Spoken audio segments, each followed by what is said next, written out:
Hello and welcome to this post-social podcast. My name is Oliver and in today's podcast we talk to co-founder of Estudiantes FC, Darren Wiltshire. We discuss his previous work as a coach for Barcelona Escola, Arsenal Soccer School and Tottenham Hotspur Foundation. We also talk about the work he does with his community sports club, Estudiantes FC, and how it can benefit young people in their futures. Before we start, make sure to subscribe to our YouTube channel and also check out the description to find our website, Facebook, LinkedIn and Twitter page. Thank you very much, Darren, for agreeing to be here today. How are you? Yeah, I'm good, thanks, Oliver. How are you? I am also good, thank you very much.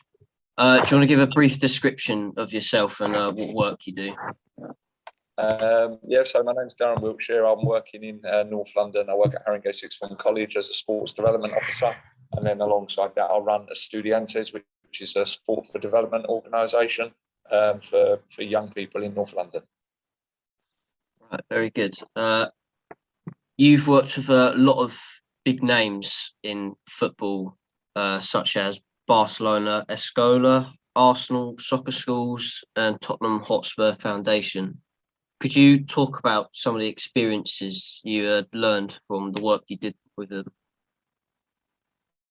Yeah, so I'm really thankful to have worked for some sort of foundations of some big clubs. The first two roles were abroad. So I worked for Arsenal. The first role I ever had really in coaching was for Arsenal Soccer Schools, and that was out in Morocco. And it was a really good opportunity to gain some experience coaching in kind of a pressure-free kind of environment, and just basically recreational football, trying to provide opportunities for young people. And then had the opportunity, got lucky really. Barcelona were looking for someone to get involved with their soccer school out in India, and I'd had some experience volunteering in India, and so then I managed to apply, and I spoke a bit of Spanish, and then so that kind of got me the job there. And so that was a really good opportunity. And then I worked abroad for about 5 or 6 years, and then managed to find a job here back in London with Tottenham Hotspur Foundation, and I was doing that for about 2 or 3 years. And I've really enjoyed working. I really love football and all sports, and thankful to work in it. And that's my career now, so I'm thankful for that. You say football. You were a semi-professionalist, weren't you, for a club in England, and you also played in Uruguay, if I'm correct? Yeah. So coming through, obviously, like loads of people, I wanted to be a professional footballer, but I didn't quite make it. But I done okay, and I sort of maximised my abilities, and I made it sort of into like a fairly decent level of semi-professional football. Played mainly, the best club I played for was Bishop Stortford, which was, it was real great. It was really great to play for them. For me, it was a good opportunity, and it enabled me to play at some nice stadiums and things like that. So that was really good. And then I played for some other clubs in North London as well. But obviously love my football, and again, thankful for the opportunities that I've had to play the game and meet good people through the game. Not on about football, it's a different sport really, but futsal, you're quite into that, if I'm right, yeah? Yeah, in terms of futsal, I went when I was about 22 or 23, got slightly disillusioned with football in the UK. I was a defender, and back then it was quite a direct game, and didn't really feel as though I was getting on the ball too much. So I went out to Uruguay with the intention of playing football out there, and but in the end I ended up playing quite a lot of futsal, and then ever since then I've taken quite a keen interest in the game, and then that managed to get me an opportunity. When I come back to London, I was working with Tottenham Hotspur Foundation. There was a job coaching futsal in a local college, and then I managed to get that because I had some experience playing and coaching it in South America. So that obviously allowed me to get a job here. So it's kind of like I just took an opportunity to go out there and play, and then a few years later there was an opportunity back here to kind of find work through that experience. I myself, I'm getting quite into futsal at the moment, playing for the uni team. So I was wondered, what drawn you to futsal? Because it's quite a fast-paced game compared to football.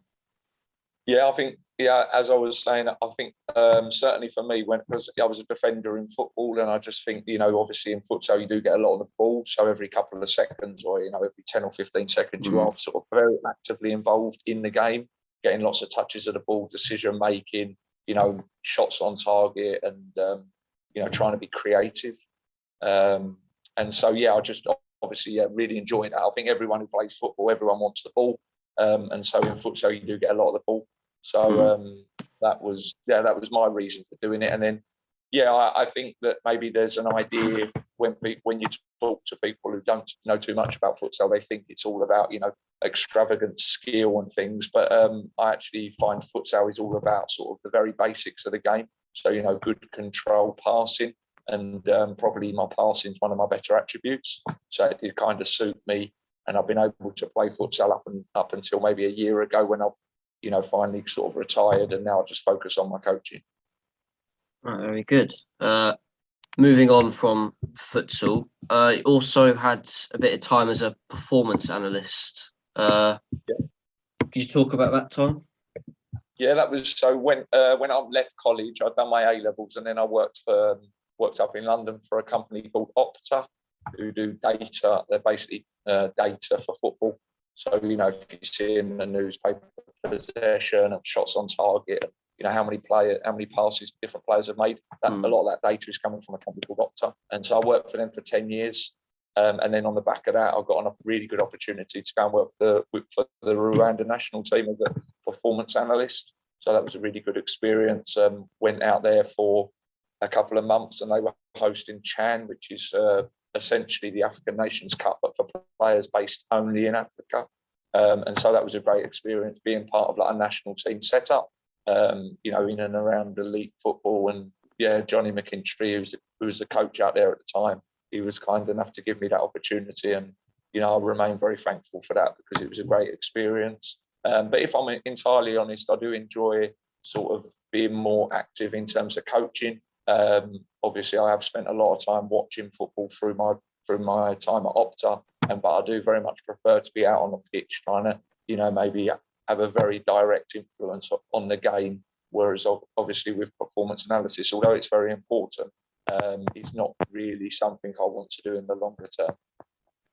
Right. Speaking of the longer term, Estudiantes. Please forgive me if I've butchered the wording on that, but can you give us a brief summary about the work you do there? Okay, so the reason it's called Estudiantes is we've been running the club for about 4 or 5 years. I set up the club here with my best friend Marcus Foley, and basically we set up the club originally, and it was a way to try and encourage young students in Tottenham to go to college, basically. So if they went to college, they would get opportunities to play for the club, both futsal and football. And then about 2 years ago, we wrote to Estudiantes de La Plata in Argentina. I had some contacts out in Argentina from when I was traveling and sort of coaching and playing there. And basically managed to get the proposal through to Juan Sebastian Veron, who was the president. And so that's the reason it's Estudiantes. We're kind of partnered with them, affiliated to them.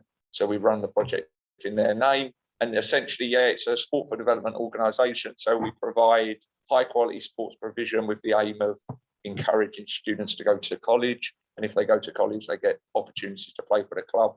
And we try to provide different, fairly unique opportunities. A couple of weeks ago, we went up to St George's Park and we played a game there against Loughborough. And even this week, we played against University of Cambridge. And then, tomorrow we're playing against Chelmsford City Reserves. So it's not necessarily elite football. It's not claiming to be elite level football. And it's not really about that. Obviously, we do try to help people progress in whatever way they can. But it's about trying to reward those people that are focusing on securing a good education. That's the reason for the club. And so the name Estudiantes, in Spanish, it means students. So it kind of worked perfectly with the sort of the theory and the concept behind the club.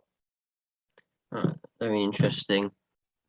So what would the main skills and qualities that young people would get out of joining a community sports club such as yours? I think we think about this a lot because we're always trying to kind of improve the program. And, although, we are making some progress, obviously, there's always room for improvement. So we always try to think about, the impact we're making and is it having, an influence, a positive influence upon lives. I think one of the main things that we do offer as a program is, a sense of belonging for young people. A lot of the people we work with have been in the UK 1 or 2 years. And so, just for them to feel part of something, I think is really important, especially for those young people that don't necessarily have families living with them in London.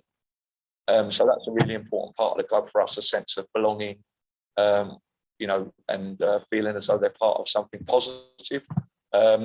Beyond that, obviously, sports participation is beneficial for people. I mean, it's been it's obviously widely documented that, it can really improve both physical and mental health. So that's really good. And also, we like to, provide opportunities, not just in playing football, but we also provide opportunities in coaching, refereeing. So lots of the students have taken their refereeing license and also their coaching badges with us. It's all provided free of charge. So that's really good because it allows everyone, regardless of their financial, capability, they can take part in the program. It's entirely free. And so we feel, there's a number of benefits to the program, but I'd say at its heart, the most important thing is giving kids something to be a part of. It's a really good group of young kids. None of them are involved in anything sort of, that you wouldn't want them to be. And so we're really proud of the young kids and the pathways they're following. About 5 or 6 have gone on to really good universities. We've got 5 studying at Loughborough, and quite a few of them are part of the futsal program at Loughborough and doing really well. Fabio, for example, is in and around the first team squad. So, potentially could be on BT Sport Live this Sunday. Very impressive that. Talking about some of the players that you've helped throughout the programme, is there any more success stories? Anyone who's broke into like semi-professional or professional maybe? Yeah, I'll be honest, I'd like there to be more success stories, but obviously, there are some. I mentioned Fabio. We're incredibly proud of Fabio. I mean, he kind of started to change the culture within the club almost single-handedly. He started really pushing on with his own fitness levels, and probably a month or 2 ago now, he scored 2 goals in the National Futsal Series, which is the top league of English futsal. Scored 2 goals against Manchester. It's possibly it might have been Bolton, but it was one of the top clubs in England anyway. So Fabio scored, 2 goals in the very top level of English futsal. Incredibly proud of him, as well as he's working hard with his, on his study program as well, completing his degree. There's also Isam, Fabio, Omar, and Eunice all up at Loughborough as well. We're very proud of all of them. And in terms of sort of progression in the game here, probably our sort of the person who's progressed the most would be Owen Locke, and he's playing for Genesis, which is a really great club in East London. And they're actually based at University of East London. Owen's progressed to become, hopefully, at least we believe, one of the best young keepers in England in futsal. Obviously, football is more difficult to make progress in. Our best young player was a guy called Mohsin Mohammed, and he had actually secured a trial with Sheffield Wednesday. But then, sadly, he's injured his cruciate ligament about 1 week after being offered the trial, so he never actually was able to take it. But he was our most talented young player, but we have got a couple of more talented young players coming through. So we hope 1 or 2 of them might progress in semi-pro or even pro football. But again, really want to emphasise the programme is mainly about pushing kids into, or encouraging children to go on to good futures, not only in playing football, but, through education mainly. Right, well, very, very good. So, as a young person yourself, were you involved in any? Well, not community? Maybe not now, but back when you were. Yeah. Were you involved in any community clubs as yourself? Yeah, very much so. I mean, when I was younger, so when I was about 5 or 6, my dad actually lived out in a town called Coggeshall out in Essex, and actually their football team's doing very well at the moment. But back then, it wasn't such a big club, and my dad actually founded the youth football club alongside a couple of his friends. At that point, it was mainly for my brother to take part, who's slightly older than me. But then I obviously come through and played for the club, and then through till about 13. So yeah, I played for a sort of, a local youth football club, which is obviously, the kind of club that's really reliant upon sort of a volunteer workforce. And I really believe in like the benefits of sport. I spent a few years volunteering abroad as well, because I genuinely believe sport can play a really positive impact upon young people. And I think it's really important that, the society provides these opportunities for young people, not only in sport, but, across different art, music, drama, the arts, things like that. I think, we've got to provide things for young people to do. Otherwise, obviously, if they did get in, take the wrong turn, I don't really think we're in a position to, be upset with them if we've not maybe provided these opportunities ourselves for them. So that's what I'm, essentially I'm trying to do, is maybe provide the opportunity for young people here that I had when I was young, because I did have great opportunity. I had a very supportive family.